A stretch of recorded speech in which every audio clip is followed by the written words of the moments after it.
পদ্মার ঘাট।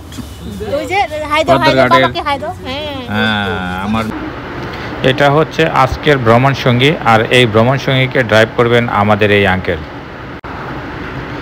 বিকেলের আলো গায়ে মেখে আজ আমরা সপরিবারে বেরিয়ে পড়লাম গাজীপুর থেকে মাওঘাটের উদ্দেশ্যে। গাজীপুর থেকে মাওঘাটের দূরত্ব প্রায় 70-75 কিলোমিটার। ঢাকা শহরটাকে ক্রস করে আমাদের যেতে হবে এই রাস্তায়।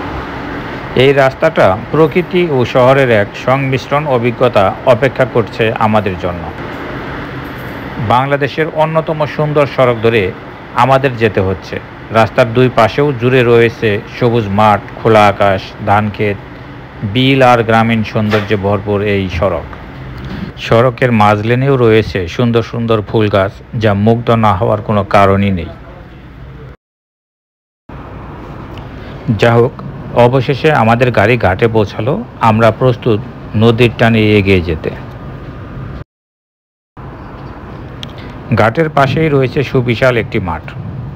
জায়গাটিতে রয়েছে শত শত পর্যটকদের গাড়ি। গাড়ির সংখ্যা দেখেই হয়তো বুঝতে পারছেন পর্যটকের সংখ্যা কেমন হতে পারে। গাড়ি থেকে নেমেই আমরা হাঁটা দিলাম পদ্মার তীরে। এটা মূলত লঞ্চ ঘাট কিংবা ফেরিঘাট। সামনেই আছে একটি বিশাল লঞ্চ, হয়তো ছেড়ে যাওয়ার ঘন্টা বাজানোর জন্য অপেক্ষা করছে।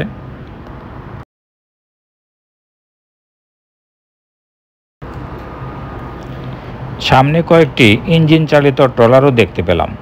ওদের সাথে কথা বলে দেখলাম পদ্মা সেতুর নিচ পর্যন্ত ঘুরিয়ে আনতে ওরা মাথাপিছু 100 টাকা করে চাচ্ছে। যেহেতু আমাদের সঙ্গে ছোট বাচ্চারা আছে এবং তারা যেতে আগ্রহী নয়, তাই আমরা সেদিকে আর আগালাম না। তবে যেতে পারলে যে এক রোমাঞ্চকর অভিজ্ঞতা হতো, সেটা বলার অপেক্ষা রাখে না। এখান থেকে পদ্মা সেতুর এক অংশ দেখা যাচ্ছে। আমরা সেটাই আপনাদের দেখানোর চেষ্টা করলাম। যদিও সন্ধ্যা হয়ে গেছে, পর্যাপ্ত আলো নেই, তবুও ধরা দিল এর বিশাল আকৃতি।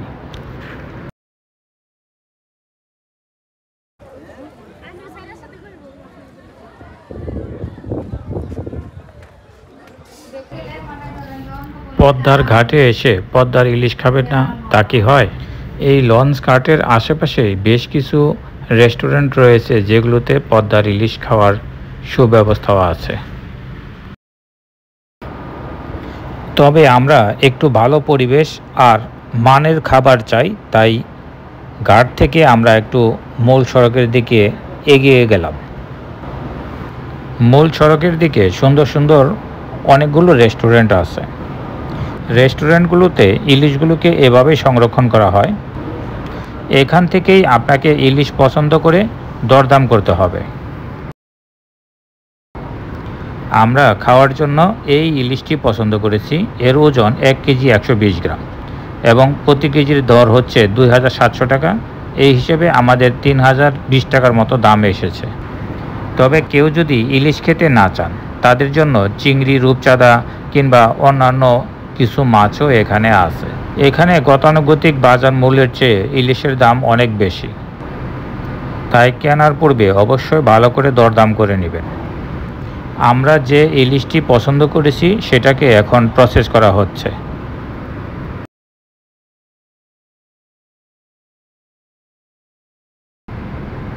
আমরা এর সম্পূর্ণ প্রসেসটি আপনাদেরকে দেখাবো। যদিও ভিডিওটি একটু লম্বা হয়ে যাচ্ছে, তবে সম্পূর্ণ প্রসেসটি আমাদের সঙ্গে দেখার জন্য অনুরোধ করছি। আমরা দেখতে পাচ্ছি এই ভাইটি খুব যত্ন সহকারেই ইলিশটিকে পরিষ্কার করছেন। যেহেতু আমরা টিম মেম্বার ছোট বড় মিলিয়ে 9 জন, তাই এটাকে 9টা পিস করে দিতে বলেছি।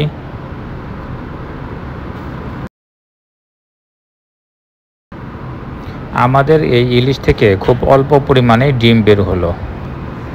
আমরা অবশ্য যখন ইলিশ চয়েস করেছি তখন ডিম ছাড়া ইলিশ চয়েস করেছি, কারণ যে ইলিশে ডিম হয় তার স্বাদটা একটু কমে যায়। এই ভিডিওটি যদি আপনি ফেসবুকের পেজ থেকে দেখে থাকেন তাহলে পেজটি ফলো করে দিবেন, আর যদি কেউ ইউটিউব থেকে দেখে থাকেন তাহলে চ্যানেলটি সাবস্ক্রাইব করে দেওয়ার অনুরোধ করছি। আমরা পর্যবেক্ষণ করছিলাম সে কিভাবে পরিষ্কার করছে। যা হোক, এটা ফাইনাল প্রসেসে আসছে।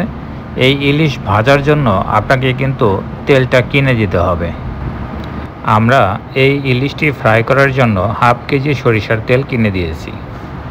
আমাদের একজন টিম মেম্বারের ইলিশে অ্যালার্জি থাকায় ওনার জন্য স্পেশালি একটি রূপচাঁদা এবং বেগুন ভাজি নেওয়া হয়েছে।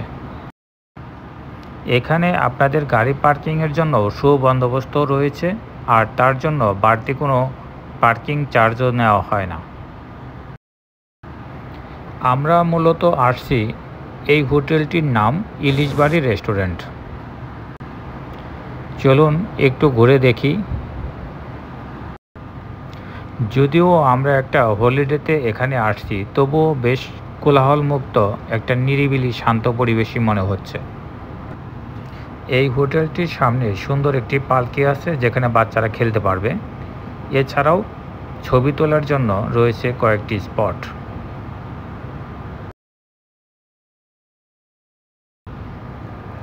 আমাদের খাবার রেডি হলো কিনা আপডেট জানার জন্য চলে আসলাম আবারও রান্নাঘরে। হ্যাঁ, ইতিমধ্যেই আমাদের খাবার রেডি হয়ে গেছে। চলুন এবার খাওয়া শুরু করা যাক। ইতিমধ্যেই আমি ছবি তুলতে তুলতে আমাদের টিম মেম্বাররা খাবারে বসে গেছে।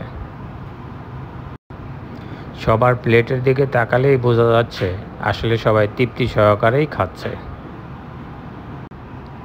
আমরা ইলিশের সঙ্গে এক পিস করে বেগুন ভাজিও নিয়েছি, সঙ্গে নিয়েছি ইলিশের লেজের ভর্তা এবং কালিজিরার ভর্তা। এসি কেবিনে বসেও খাওয়ার সুযোগ রয়েছে, সেজন্য এটাকে একটা ঘরোয়া টেবিলের মতোই মনে হচ্ছে। আবারও সেই সুন্দর রাস্তা ধরে আমরা ফিরতে শুরু করলাম নিজেদের গন্তব্যে।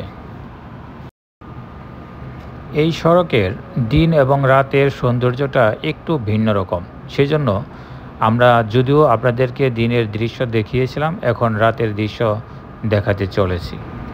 আর যেতে যেতে আজ আমাদের কত টাকা খরচ হলো তা জানিয়ে দিচ্ছি, যাতে আপনারা যারা এখানে আসতে চান তারা একটা ধারণা পেতে পারেন। আমরা টিম মেম্বার চালকসহ 9 জন।